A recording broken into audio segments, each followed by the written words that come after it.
All right, let's dive right into this explainer. We're looking at the lost African empires of Morocco. Specifically, we're unpacking the spectacular and honestly totally overlooked history of how indigenous Berber nomads transformed the harshest desert into a massive global empire.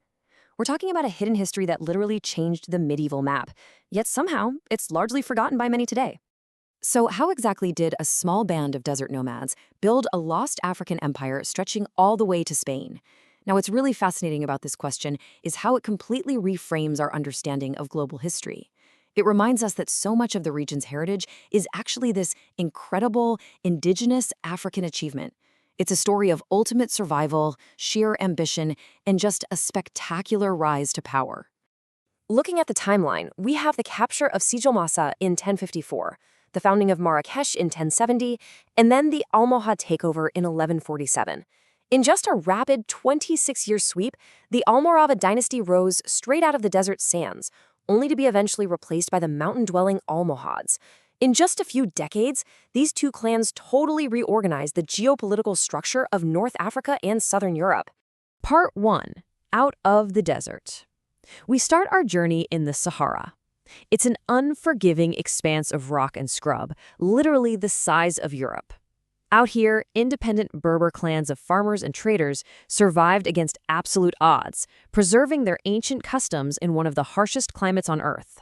Now, in the mid-11th century, a charismatic preacher named Abdallah ibn Yassin emerged to unite them through jihad. It's defined here as a spiritual and political struggle to uphold a strict interpretation of Islam and unite fellow Muslim Berbers.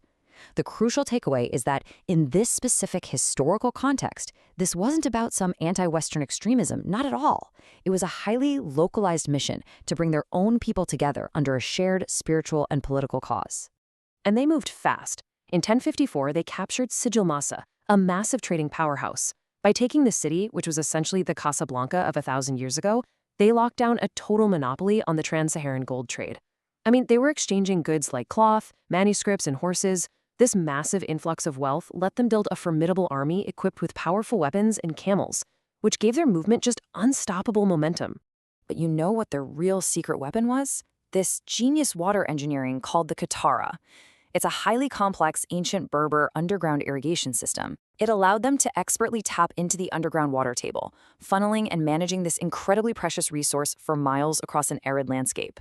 That's exactly how they sustained massive armies and, eventually, built thriving cities. Part 2. Forging an Empire. As these desert warriors crossed the treacherous, freezing passes of the Atlas Mountains, they entered a completely new, fertile environment. And surprisingly, they actually began to embrace city life. They constructed these highly sophisticated bathhouses in places like Agmat, complete with hot and cold running water. That is a massive leap for desert nomads. So by 1070, they founded Marrakesh on a flat, defensible plain. Under the fierce leadership of Yusuf ibn Tashfin, this fledgling movement just exploded into an empire. They built Marrakesh as its beating heart on a plain that, kind of reminded them of the desert. From there, they expanded into Algeria and Spain, uniting vast territories from the Sahara all the way to southern Europe. And they left behind architecture that really championed harmony, beauty, and a very strict simplicity. Now, let's talk about the wealth. 13,000. That is the number of boxes of silver sitting in the royal treasury when Yusuf ibn Tashfin died. Immense wealth changes a society, right? When his son Ali took over, he inherited this staggering fortune, along with 5,400 boxes of minted gold. Having never actually known the harsh realities of the desert, Ali used this money to build sumptuously decorated palaces with intricate, scalloped designs, a far cry from their simple origins. Which brings us to a huge question. What happens when desert warriors go soft? As the Almoravids embraced ultimate luxury and comfort behind their city walls, they really severed that connection to their rugged desert DNA. And in this unforgiving historical landscape, perceived weakness invites immediate challenge. That brings us to part 3, a revolution from the mountains.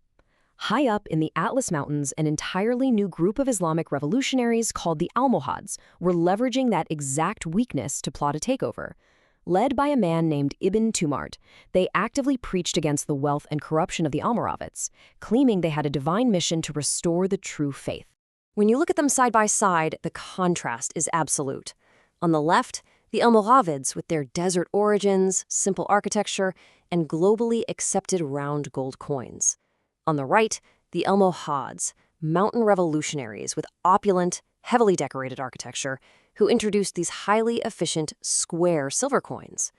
The Almohads were so intent on imposing their new view of society that they actually tore down Almoravid mosques just to rebuild them their own way. Moving on to part 4, a golden age of ideas. Now, you might think the Almohads were just conquerors intent on erasing the past, but they actually catalyzed an intellectual and economic golden age that easily ranked alongside the greatest in the world at that time. They transformed their territory into an absolute powerhouse of industry and thought.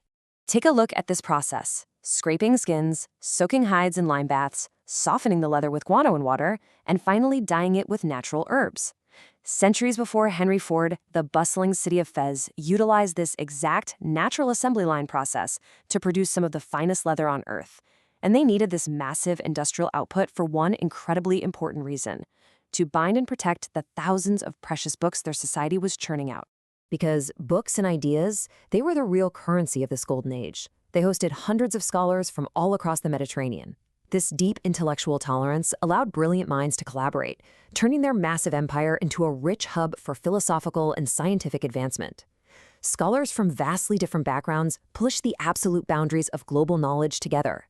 You had the Jewish philosopher Maimonides working in Fez, and Ibn Rushd, who literally linked ancient Greek philosophy directly to medieval Europe.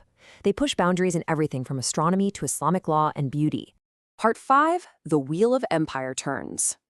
Managing an empire this complex, one that spanned from the shores of Libya all the way into Spain, eventually proved overwhelming. And this brings us to a timeless historical truth about how power operates, and honestly, how quickly a golden age can begin to unravel.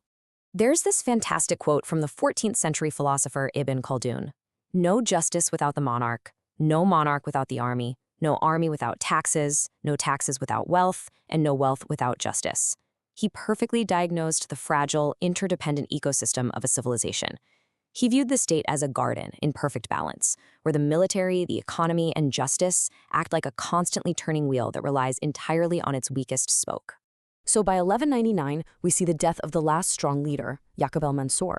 Then comes the loss of control over the Mediterranean Sea and a decisive defeat by Christian crusaders in Spain. When even one element of Khaldun's wheel broke down, whether it was the military losses or the collapse of tax revenues, the whole thing gave way. The entire empire began to slowly but inevitably disintegrate into fractured, warring ethnic groups. This brings us to the Arabization of a Berber legacy. The collapse allowed new dynasties to step in and seize power, but these later rulers claimed Arab descent to validate their authority, fundamentally altering the public identity of the kingdom.